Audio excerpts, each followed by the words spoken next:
Music by Krishna music बनवाया DJ Krishna राजा।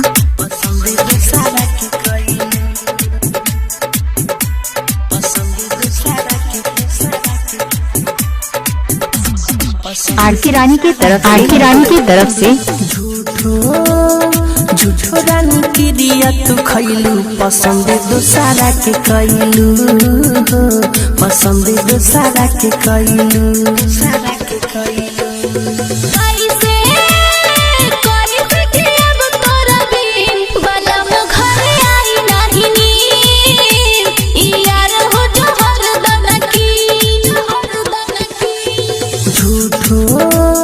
झूठो रानी की दिया तू खैलू, पसंद दोसारा के कैलू, पसंद दोसारा के कैलू,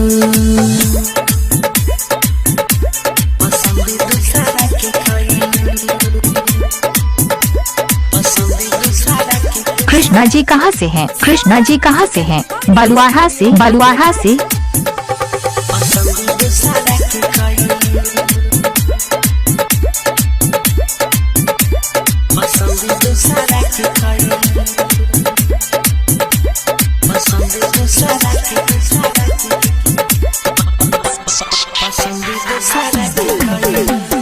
कैसे तू गइलू बदल, निकाल कोनो हल, बचाव वाला बादी से नइखी ए रानी हम खुश, ना बारू तू खुश, दबाव वाला शादी से, दबाव वाला शादी से।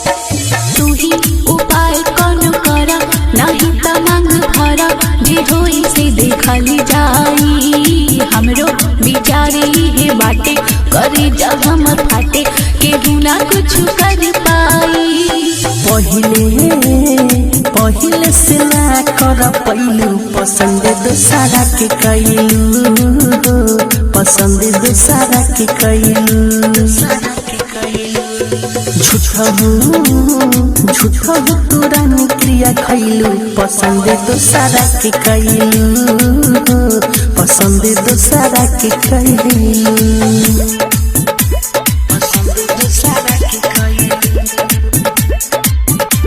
पसंद दोसारा के।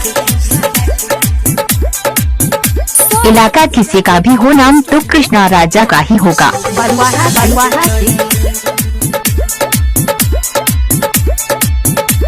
पसंद दोसारा के कैलू, पसंद दोसारा के, पसंद दोसारा के कैलू। टूटा ताने हुआ के डोरा, बातू हंसनी होरा, ना कौन गलत करी लेला, हई प्यारे के निशानी, ना होई परेशानी, ई फोटो मोर देखते रही हा।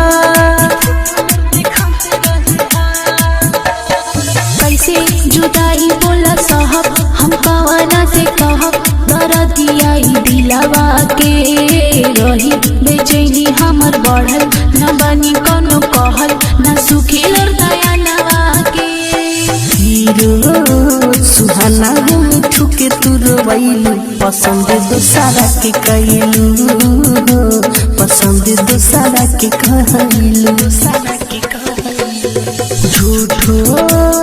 झूठो रानी की दिया तू खैलू, पसंद दोसारा अपने नाम की मिक्सिंग बनाने के लिए संपर्क करें। पसंद दोसारा के कैलू।